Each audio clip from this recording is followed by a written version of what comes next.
So Donald Trump really may not need to steal this election. We actually have the latest 538 projection, which says that there's a 71% chance Joe Biden wins and a 29% chance Donald Trump wins.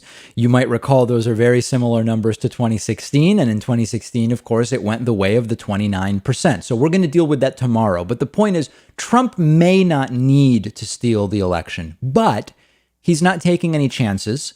And he's going to try to steal it because why not? If you can do it, why wouldn't you do it? Now, without redoing my previous commentary on the race being closer than these double-digit polling leads suggest, I'll remind you when Joe Biden is up 9 in a poll with a 3.5 margin of error, that means Joe Biden might only be up 2 in the popular vote. With a popular vote win of 2.2 in 2016, Hillary lost. So I won't redo the entire commentary, but the point is, when we see these leads for Joe Biden, we really have to assume nothing. And in fact, the 538 forecast, which I'll go over in detail with you tomorrow, supports this very, very closely. But what we should know is this is going to be an election that if Trump can steal it, he's going to try to steal it. And we need to understand all of the ways in which he's going to try to do that. First of all, Donald Trump has been saying, oh, this is going to be an unfair election. He's trying to make it unfair. Donald Trump has been saying this election will be rigged. Well, he's the one trying to rig it. Trump has been saying vote by mail won't be reliable. He's the one trying to make it unreliable by kneecapping the post office. And Ryan Cooper wrote a good piece this week in the publication The Week, called Donald Trump is Trying to Steal the Election. And he outlines the various tactics and strategies and approaches that Donald Trump is employing. And there's actually a lot of them. And whether we can fight all of them at once or how we do it is sort of the next question. But we've mentioned some of these before, and I want to put them together in a list. So first of all, I mentioned this already. Donald Trump is trying to break the post office. The idea is if people are going to vote by mail, if states are going to expand absentee ballot access, break the post office so that it will be less likely to succeed. In polls we've looked at, Trump supporters, among those planning to vote in person, 2/3 are Trump voters. Among those planning to vote by mail, almost 3/4 are Biden voters. So you see right away why Trump would try to break the post office. That's one strategy. Number two, Donald Trump is trying to fine-tune and fine-time a stimulus, a second stimulus, so that it will be best positioned to essentially buy votes. And part of this is that Donald Trump has said, I will defer payroll taxes if he can, right? We'll see if he can actually do it. And if you reelect me, I will make the deferral a permanent cut. Okay? So he's effectively saying, I will defer your payroll taxes for now, but unless you reelect me, when you file your taxes next year for this calendar year, 2020, you will owe the money you saved on the payroll tax. But if you reelect me, I will make the deferral a forgiveness. It's trying to buy votes. The right loves to say, oh, Bernie's trying to buy votes with free stuff like healthcare, which would be paid for through taxes. This is really trying to buy votes, saying, I'll save you some money for now. You're going to owe it back by April 15th of 2021, unless you reelect me. Okay, trying to buy votes. Number three, Donald Trump is trying to delegitimize the election, to weaponize his followers, taking to the streets after November 3rd, and it is working. We have a new poll which shows that 2/3 of Republican voters now believe that the election may not be fair. I'm going to talk about that later in its own segment because it's so important and such a big deal and really is the goal of all of this. Donald Trump is using lawsuits to try to turn the courts.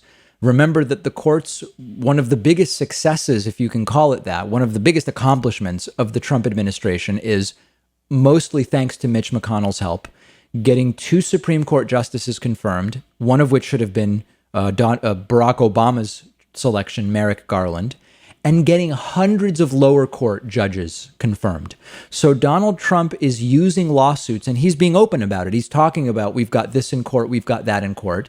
He's trying to use lawsuits to turn the courts in his favor after the election and to try to prevent vote by mail. So there's two sides to this.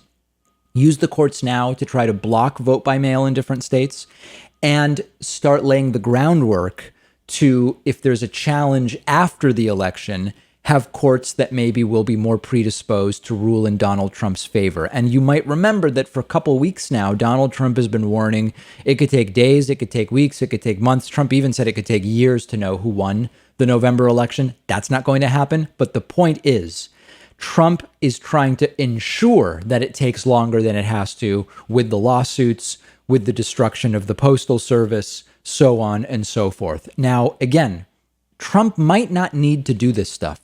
Trump might be able to win without suppressing the vote, without turning to fraud.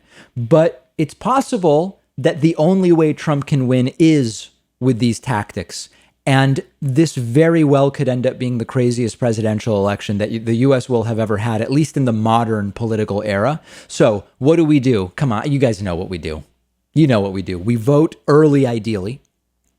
They can slow down your ballot. Trump can slow down your ballot by having Louis DeJoy, the new postmaster general, who is a Trump donor, restrict overtime so that mail piles up in post offices, look at trying to shut down some post offices or whatever.